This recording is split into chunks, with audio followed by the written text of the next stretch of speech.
Hello friends, आज शिव दर्शन part 6 में हम दर्शन को चलेंगे केदारनाथ धाम की ओर और जानेंगे एक अनसुनी कहानी इस धाम की।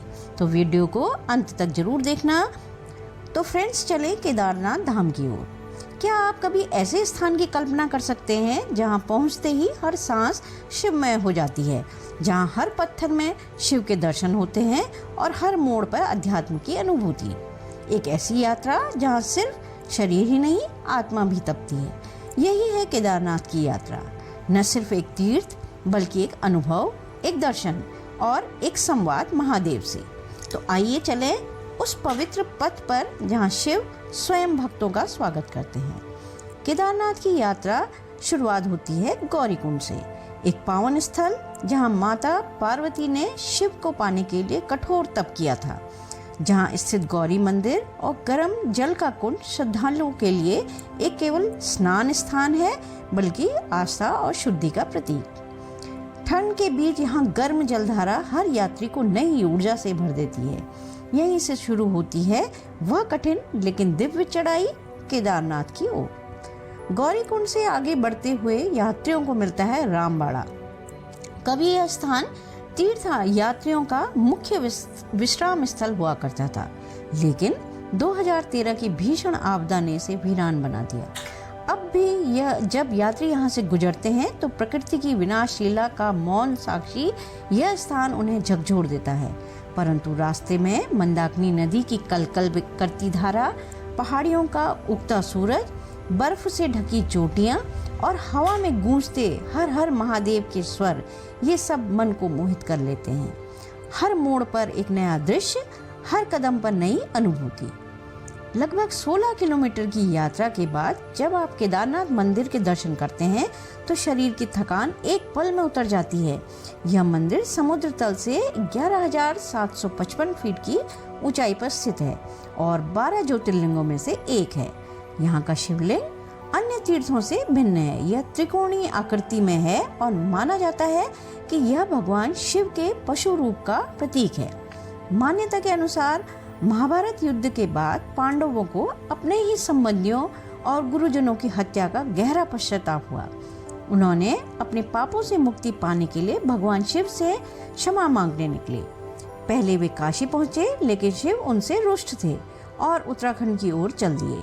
पांडव उन्हें ढूंढते हुए केदारनाथ पहुंचे, जहां शिवजी नंदी के रूप में प्रकट हुए और भूमि में समा गए। भीम ने बैल का पृष्ठभाग पकड़ लिया, जो वहीं रह गया और वही आज केदारनाथ में पूजित शिवलिंग है। अंततः शिवजी प्रसन्न हुए और पांडवों को क्षमा कर मोक्ष का आशीर्वाद दिया। 2013 की त्रासदी के समय जब सब कुछ बह गया था, तब मंदिर के पीछे एक विशाल शिला आकर रुक गई और उसने पूरे मंदिर को क्षति से बचा लिया। इस चमत्कारी शिला को आज भीमशिला कहा जाता है।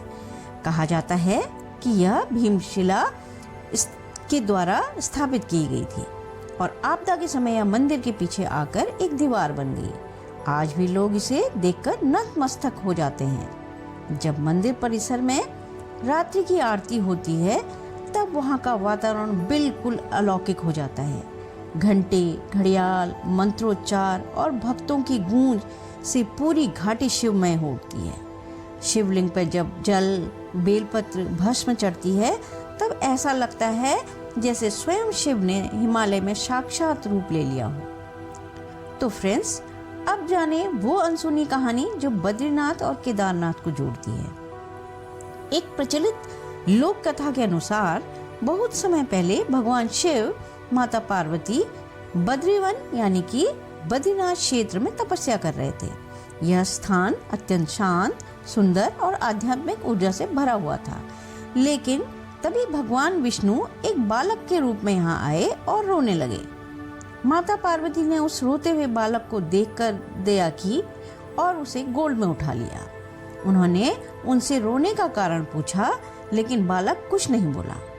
शिवजी ने इस रहस्यमय बालक की पहचान की और समझ गए यह कोई साधारण बालक नहीं बल्कि भगवान विष्णु लीला कर रहे हैं। शिवजी मुस्कुराए और माता पार्वती से कहा, जब कोई अपने तप के स्थान में किसी और को जगह दे देता है तो वह स्थान छोड़ देना चाहिए। और फिर शिव जी वहाँ से चल दिए हिमालय की ओर बढ़े और उन्होंने एकांत तपस्थली के लिए केदारनाथ को चुना। केदारनाथ की यात्रा की पूर्णता तब होती है जब श्रद्धालु बाबा भैरवनाथ के दर्शन करते हैं। यह मंदिर मुख्य मंदिर से ऊपर ऊंचाई पर स्थित है। मान्यता है कि जब बर्फबारी के कारण मंदिर के पट बंद हो जाते हैं तब बाबा भैरव ही पूरे क्षेत्र की रक्षा करते हैं। उनका रूप उग्र है लेकिन वो अपने भक्तों पर परम कृपालु हैं। यात्रियों का विश्वास है कि बाबा भैरव के दर्शन किए बिना केदारनाथ की यात्रा अधूरी मानी जाती है। यह यात्रा सिर्फ पर्वतों की नहीं बल्कि आत्मा की ऊंचाई छूने की यात्रा है। यहाँ हर कण में शिव है, हर हवा की गूंज में हर हर महादेव है और वह हर स्थान जहाँ शरीर थक सकता है लेकिन आत्मा ऊर्जावान हो जाती है। और याद रखिए, शिव बुलाते नहीं, खुद चुनते हैं। जब उनका बुलावा आता है तब ही यह यात्रा संभव होती है।